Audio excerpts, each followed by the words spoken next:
Monsieur André Mouteba, bonjour. Bonjour, monsieur Trésor. Vous êtes l'invité de notre session informative sur les antennes de la radio et télévision Canal 7.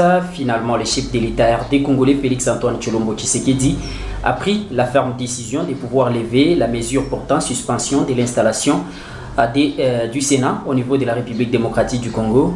Une bonne décision pour vous? Non, pour moi d'abord ce n'était pas une bonne décision, commençant par celle qu'il avait prise pour suspendre l'installation du Sénat. Parce que le président de la République connaît bien, et son cabinet connaît bien et mieux comment fonctionne un État.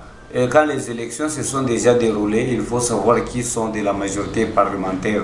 Nous connaissons comment notre peuple a voté et les deux chambres sont constitués par la majorité les gens de FCC, c'est-à-dire le Parlement national comme provincial, tous sont les membres de l'FCC. Notre peuple a préféré voter ce qu'il a voté. Et voilà, à la fin, c'est FCC qui est majoritaire.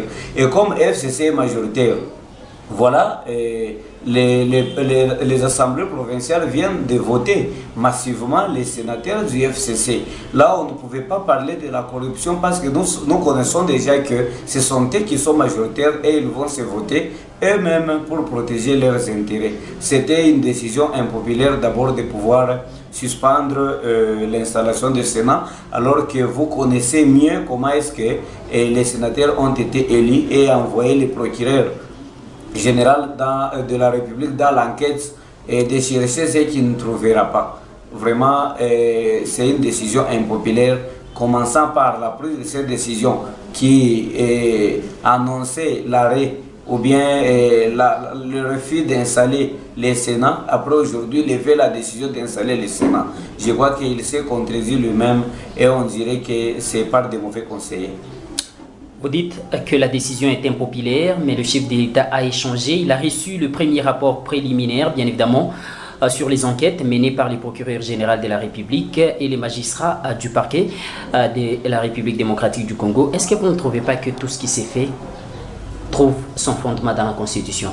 Bon, je ne sais pas si vous avez le contenu de ces rapports du procureur, parce que moi je sais que le président de la République a promis d'arrêter les corrompus et les corrupteurs. Et qui est allé accuser, et qui pouvait accuser qui? Nous connaissons tous, M. Trésor, il y a beaucoup de choses à faire dans ce pays. Il y a les gens qui ont massacré les gens au Kasaï, innocemment.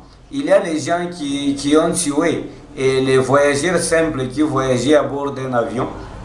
Pourquoi ne pas commencer par poursuivre les actes bien déjà connus et dont les résultats des enquêtes sont déjà là, et que de commencer à mener les enquêtes sur quelque chose là qui ne se laissera pas trouver facilement et qui est même difficile, sur la confusion des Congolais qui croient que peut-être la campagne électorale se distribuer l'argent et maîtriser ses électeurs dans la distribution de simples histoires. Moi je crois que la décision était mal prise par ses conseillers et par lui-même, je crois. Pour moi, je proposerais, vous allez voir que même aux élections des gouverneurs, ce sont toujours les gouverneurs de FCC qui vont passer. Moi, je vous le confirme. Pourquoi? Parce que les assemblées provinciales sont constituées par les députés majoritairement de FCC. Et comment vous pouvez leur interdire de se voter? Et notre président sait bien cela. Et il connaît bien que c'est FCC qui est à l'Assemblée provinciale et c'est FCC qui est même à l'Assemblée nationale. Donc la bonne décision pour lui aujourd'hui, c'est de chercher s'il y a la possibilité de dissoudre les deux parlements, le Parlement national comme le Parlement provincial, pour qu'il se constitue bien la majorité présidentielle dans de bonnes élections. Au cas contraire, il faut seulement démissionner pour redonner la valeur de l'UDPS que nous connaissons comme l'instauration de l'état de droit et de la démocratie dans les pays, et l'arrestation de tous ceux qui ont mal travaillé et l'arrestation de tous ceux qui ont massacré nos Congolais innocemment. Voilà, ça c'est mon point de vue. Le PPRD a fait pression sur les chefs de l'État en exigeant qu'ils puissent lever cette suspension et qu'ils facilitent l'installation du Sénat conformément à la Constitution de la République démocratique du Congo. Est-ce que vous pensez que le chef de l'État a cédé à la pression du PPRD? Mais c'est le PPRD qui dirige. Vous savez, nous ne sommes pas les illettrés pour dire que nos dirigeants, tu vois, le président de la République, il peut se réveiller l'un des 4 matins, il se prononce, tout ce qu'il doit prendre, ça doit venir d'où? Du Parlement comme décision. Il n'y a pas une loi qui est promulguée dans un pays sans être approuvée sans être acceptée par le Parlement. Mais tu dirigeras avec le Parlement. C'est le PPRD qui est majoritaire. Ce qui est FCC, c'est le PPRD. C'est le PPRD qui est majoritaire au Parlement. Et c'est le PPRD qui est presque dans tous les systèmes. Qu'est-ce que vous pouvez dire? Donc il n'a qu'à écouter ce que PPRD dire. Donc aujourd'hui, je peux vous dire que PPRD est aux épaules du président de la République. Là, je ne parle pas comme étant membre de l'opposition ou bien de la majorité. C'est une analyse simple que je suis en train de faire et réelle d'ailleurs sur ce qui se passe dans notre pays. Ce que nous avons à faire aujourd'hui, c'est de faire voir à notre peuple ce qui se passe. Parce que si vous voyez la plupart de nos politiciens, ils disent toujours que non, notre peuple a grandi, notre peuple a grandi. Mais moi je vous dis que le peuple là que vous caressez, c'est un peuple qui a le même niveau que vous politiciens. Lui aussi il connaît ce qu'il peut faire, il mérite de connaître.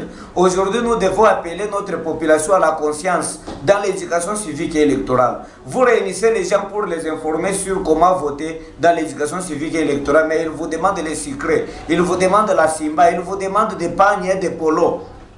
Alors que les activités de la société civile doivent se passer sans but lucratif et sans espérer l'argent, c'est pour lever de la conscience. Et maintenant, notre peuple est encore en retard comme en 2006. Les peuples qui votent toujours tribu. Les peuples qui votent toujours pagne et polo. Et maintenant qu'on envoie les polos à l'Assemblée provinciale et les pagnes pour aller voter les sénateurs. Et aujourd'hui, nous avons un président de la République sans sénateur. Et voilà le résultat des polos et des pagnes. Que doit faire le président de la République en 30 secondes? Il doit faire tout pour chercher la faisabilité de dissoudre les 2 chambres si la possibilité y est. Parce qu'il n'y a pas quelque chose qui peut se faire encore dans ce pays en se réveillant l'un des 4 matins. Qu'il vérifie si la possibilité de dissoudre les 2 parlements, l'Assemblée nationale et l'Assemblée provinciale, qu'on refasse les élections législatives.